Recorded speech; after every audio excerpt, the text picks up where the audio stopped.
inalmahan ni Senator Kiko Pangilinan ang panukala ni Senator Robin Padilla na ibaba pa ang edad ng mga menor de edad na dapat panagutin sa ilalim ng juvenile justice.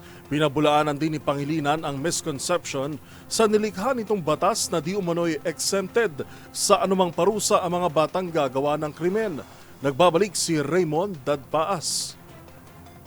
Tinutulan ni Senador Francis Kiko Pangilinan ang panukalang batas na ibaba sa 10 taong gulang ang edad ng mga batang dapat panagutin sa krimen na kanilang ginawa na isinusulong ni Senador Robin Padilla. Sa kanyang interpellation kay Padilla ay ginit ni Pangilinan na walang problema sa batas na Juvenile Justice and Welfare Act o Republic Act 9344 na kanyang inakda. Ang may problema ay sa implementasyon. Paliwanag ng senador, kahit pa minor de edad ang mga batang nakagawa ng krimen na hindi totoong sila ay exempted na maparusahan, maaari pa rin ang mga itong mailagay sa custody ng mga otoridad ng minimum na 1 taon na maaring ma-extend.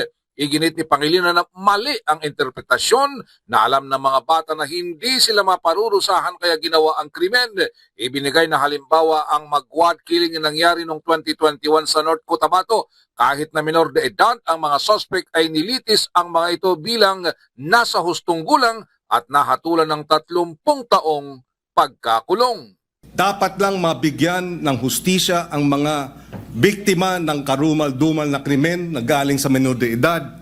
Subalit hindi tama pag sinabing kapag menor de edad dapat pakawalan, number 1, dahil pag pinakawalan yan, labag sa batas yan at dapat parusahan yung mga nagpapakawala ng mga menor de edad na nagkasala. Yan ang batas.